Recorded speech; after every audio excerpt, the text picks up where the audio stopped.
My next guest is author and sociologist Ruth Quibell. She's written a book called The Promise of Things, in which she helps us understand why we find some stuff just too precious to throw away. Ruth Quibell, welcome to Lateline. Thank you, Emma. Now, was it your stubborn attachment to a certain Edwardian wardrobe that inspired you to write this book? It wasn't, although it was one of the first things that one of the first objects that started creating trouble in my life. It certainly moved from maybe 10 houses with us, up and down flights of stairs of flats, and it's a very heavy object. And it also doesn't seem to serve the purpose that perhaps you'd like it to. It is rather a failure as an object, a failure as a wardrobe, but I am stubbornly attached to it. I just find it a beautiful object and I can't bear to let it go.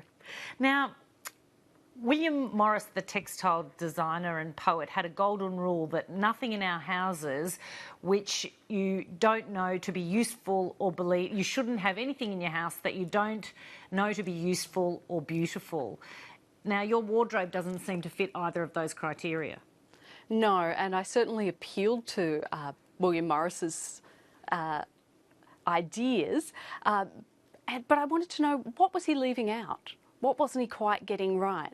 And so I certainly experimented with this idea for quite a while and followed it through, trying to work out all the ways that this object failed me and all the ways that it might be beautiful but not useful. And it surprised me that, I didn't actually need it to be perfect. It didn't need to follow this perfect functional criteria for it to be something that I realised was finally, after much agonising, was actually enriching my life. And I think that's one of the things with objects, is that we certainly can sort of toy with the fraught nature of them. We don't have to rush to fast and easy conclusions. Things don't have to be decluttered instantly. We have the luxury of making decisions about them. Now, it's Marie Kondo that sold those more than 5 million copies of her life-changing magic of tidying up, as the title says. She promises to transform people's lives by teaching them to declutter. What is your view of her philosophy? Oh, I'm very sympathetic to Kondo, but I just don't think that it's enough. I don't think it covers everything that we can expect from our objects, all the things that we can gain from them. So, for instance, she doesn't really leave any room for thinking about things that aren't useful to us now. So, for instance, preserving memories or that we might actually change over time and want to recover, a self from years ago. For Kondo, she would much prefer, a clean surface, and I don't think that life's quite like that. I don't think we need, a perfect laundry closet where everything is, nice white fluffy towels. I think life is actually a bit more muddled than that, and our objects can reflect that. And make us happy despite the clutter. Yeah, I think that, it would be good to have a fairly healthy relationship to clutter. I'm not endorsing hoarding by any means, but I think that, if we rush to a conclusion that everything's either clutter or immediately useful, we're losing something there. And yeah, it's sort of a bit like fad dieting. We think that we're going to return to sort of this 0 point and everything's going to go great from now on. But I don't think that the object world quite works in that way for us. And interestingly, writer Adele Chapin attached a kind of materialistic impulse to Marie Kondo's advice. Yes. She found that when she trialled decluttering in the way that Kondo advised, this was actually just a recipe for escalating consumption. She wanted new and better things that would make her more joyful. And so joy, I think, is by its very nature a fleeting experience, a fleeting emotion, and it probably doesn't serve us well. If you think of joy seekers in any other area of our life, we probably wouldn't want them to be our doctors or our nurses or our school teachers. So why would we do that when it comes to objects? Now, I also wanted to talk to you about memorabilia because I just seem to be afflicted with this condition where I can't throw things out. You know, my first pass from, my first job and all these sorts of things. I'm not entirely sure why I do that. And what's your approach to memorabilia in your life? Do you sort of give them a sort of 7-year rule, or how does that work for you? Oh, I wish I had a rule like that. No, I have those plastic tubs filled with my kids' paintings. But I am trying to, with them, work out, you don't have to keep everything. It doesn't have to be a museum.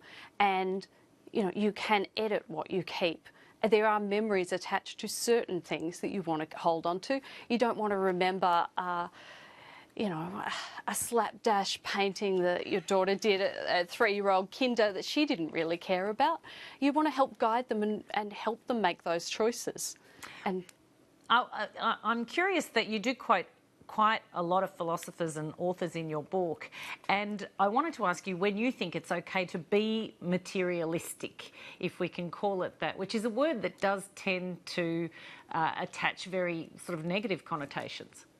yeah, I think that's. I would like to see materialistic used in a different way. I think that what the main criticisms of materialism are when you see people who are just hoarding or grasping for more and more all the time. And I think that, but we are humans. We're born into a material world. When we're children, we come in and one of the first things when you take a baby home that you realise is you have suddenly all of these things, and these things like baby baths and cots and nappies, and these are things that serve us well in our lives usually. We are material creatures. We don't sort of shed things quite so fast as, say, a tree does its leaves. And I think that it's a natural thing to live with material artefacts. But at the moment, we're going through a trend, aren't we, where suddenly we're going back to the handmade. And I wanted to know what you think is driving that. I think the handmade is a really interesting phenomenon as we can buy more and more, and as I think every year enough pairs of shoes for every man, woman and child in the world to have 2 pairs, we're seeing that there's this growing interest in the handmade and handmaking. And I think that there's no coincidence that this comes at a time when people are not getting that sense of being makers often in their employed lives. We're not getting the sense of, even if we're working, we're not getting the sense of completion. And I think that the handmade object, with its value that doesn't come from the market, is actually a reminder that we have a value that doesn't come from the market too. And you've got a statistic in there that something like 1 in 10 Australians are now actually actively engaged in some sort of craft activity. That's correct, yeah. It seems to be a really growing area. And this is 1 in 10 adults, or over 15s or something, which I was quite surprised to learn. That's correct, yeah. Now, you also quote that in the 1930s, the average woman owned 9 outfits. Yeah. And that now it was something like 30. I still thought that wasn't as many as I expected it to be, or perhaps I have a warped idea of how big people's wardrobes should be. Yeah, I think that did surprise me, that statistic, although the English study showed that women were buying, I think, 55 items of clothing a year. That's more than 1 a week. To me, that seems a huge amount. And did you find that people were commensurately throwing out a number of items of clothing, or is clothing one of those things that we tend to find very difficult to part with? That's not something that I actually looked at. But I'm happy to go away and look that up. But yeah, it surprises me that I do think we're churning more, but I'm sorry, I don't have the answer to that. Well, perhaps we'll be starting to make more things of our own. Now, before I let you go, authors and social commentators Clive Hamilton and Richard Dennis, in their book Affluenza, explored our propensity to spend huge amounts of money on things that we seldom use and then we throw out this sort of attachment to consumerism, they contend, and you quote them, that it's not so much that we consume, but that we consume for the wrong reasons. I just wanted you to elaborate on that point for us. What are the right and the wrong reasons to consume?